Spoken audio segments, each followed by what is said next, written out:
जय Hind. Genius study world में आप लोगों का स्वागत है। आई होप, मैं आशा करता हूं कि आप लोग भी अच्छे होइएगा। आज हम आप लोगों के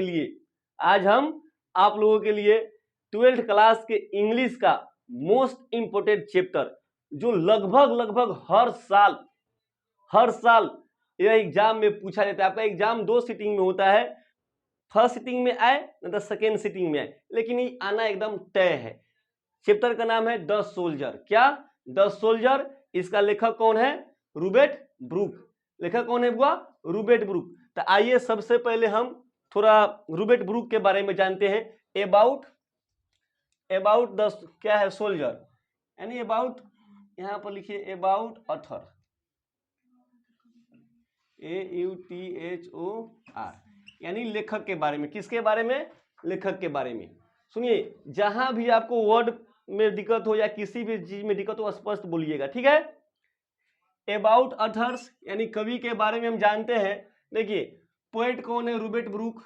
इनका जन्म 3 अगस्त 1887 में, इनका जन्म कहीं हुआ था? 3 अगस्त 1887 में। डाइड ऑन 23 अप्रैल 1915 में। इनका मृत्यु कब हो गया? 23 अप्रैल 1915 में।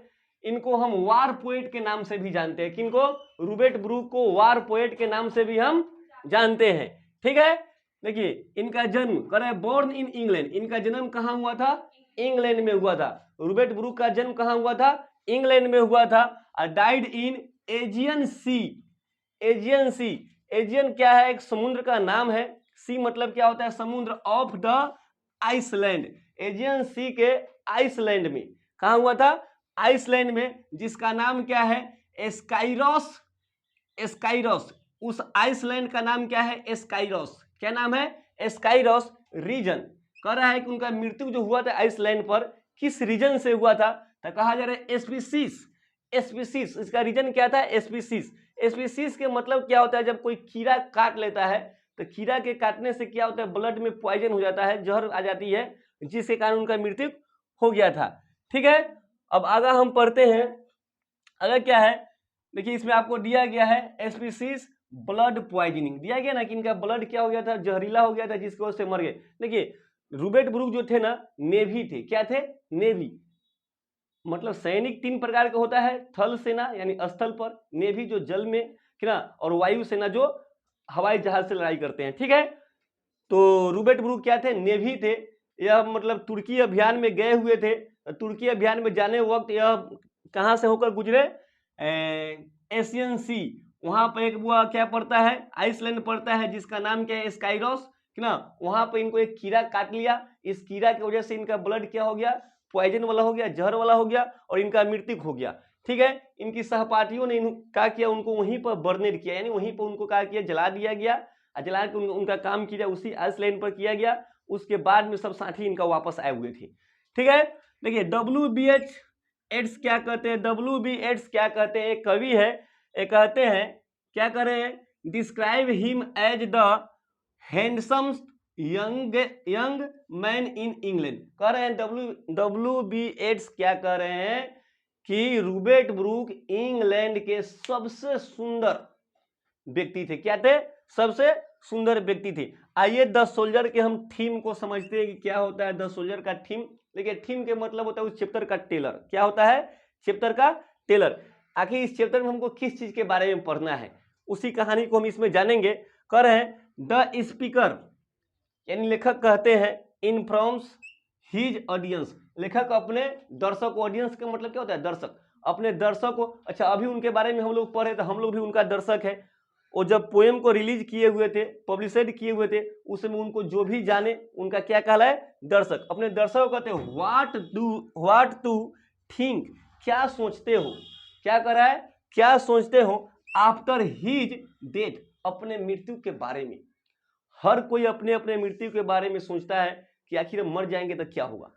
तो कवि कह रहे हैं कि क्या सोच रहे हो अपने मृत्यु के बारे में। हिज टेल्स, वह कहते हैं, देम ओनली, ना, टू कंसीडर दैट ए, क्या कर रहा है? That a pattern of same foreign. कह रहा है कि अपने देशभक्ति के बारे में सोचिए। अगर मेरा प्राण भी जाए तो अपने देश के लिए जाए। अगर हम लड़ते हुए मर जाते हैं तो क्या कहलाते हैं? अमर कहलाते हैं। जैसे भगत सिंह, आज भी हम लोग जब झंडा फहराते थे कहते हैं क्या? सुभाष चंद्र बोस अमर रहे, भगत सिंह अमर रहे। ठीक है, तो अपने देश के लिए लड़ो, अपने देश के लिए लड़ते हुए मर जाओ ना। कवि का कहना यही है, फॉर्जिन फील्ड। फॉर्जिन फील्ड मतलब देखिए, जो कवि है ना, तुर्की अभियान में लड़ने गए हुए हैं इंग्लैंड की तरफ से, तो कह रहे हैं कि अगर हम फॉर्जिन मतलब क्या होता है? विदेशी, विदेशी, विदेशी है ना। फील्ड यानी विदेश, फील्ड मतलब जमीन, विदेशी जमीन पर हम मर जाए, युद्ध करते हुए अपने देश की तरफ से अगर विदेशी जमीन पर हम मर जाते हैं, विल बी फॉर ईवर इंग्लैंड। अगर हम जहां मरेंगे तो वो जमीन भी किसका हो जाएगा? इंग्लैंड का हो जाएगा। कवि का कहना है, कवि कहां से लड़ने गए हुए हैं? इंग्लैंड की ओर से लड़ने गए हुए हैं। कहां? तुर्की अभियान से, है ना। वहां पर लड़ाई कर रहे हैं, तो कह रहे हैं अगर हम युद्ध करते हुए अगर हम मर जाते हैं यहाँ पर इस देश में, तो जमीन भी क्या हो जाएगा? मेरा हो जाएगा। इसे कहने का मतलब क्या है कि मान लो भारतीय सैनिक पाकिस्तान लड़ने गया, कहाँ गया लड़ने? पाकिस्तान। अब भारतीय सैनिक अगर सपोज दैट पाकिस्तान की गोली से मर जाता है, तो भारतीय सैनिक गिरेगा तो पाकिस्तान के जमीन पर गिरेगा, तो जितना जमीन पे गिरेगा, तो मान लीजिए यहाँ पर भारतीय सैनिक गिर गया, तो ये वाला जो जमीन है, अगर भारतीय सैनिक को यहाँ दफनाया जाएगा तो ये जमीन किसका हो जाएगा? भारतीय हो जाएगा। कहलाएगा ना कि यहाँ फलना का क्या है? शरीर है, तो भारतीय कहलाएगा। तो कवि का कहने का मतलब है क्या कि युद्ध करते हुए अगर हम विदेशी फील्ड में विल भी फॉर ईवर इंग्लैंड, वो क्या हो जाएगा? किसका हो जाएगा? इंग्लैंड का हो जाएगा। As a result of his death, हमारे मृत्यु के बाद वो जमीन क्या हो जाएगा? मेरा हो जाएगा, हमारे नाम से कहलाएगा। ठीक है।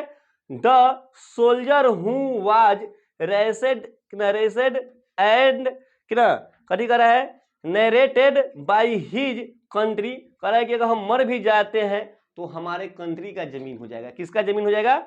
हमारे कंट्री का। इंग्लैंड विल बी बर्नेड, वहां पर जलाया जाएगा, दफनाया जाएगा। तो जमीन बर्नेड मतलब जलाना होता है, दफनाना होता है, तो क्या हो जाएगा? वो मेरा जमीन हो जाएगा। इन द अर्थ, अर्थ मतलब जमीन, वो जमीन किसका हो जाएगा? मेरा हो जाएगा। किसका हो जाएगा? मेरा। आफ्टर ही डाइड, हमारे मरने के बाद, हमारे मरने के बाद जमीन किसका हो जाएगा? मेरा हो जाएगा।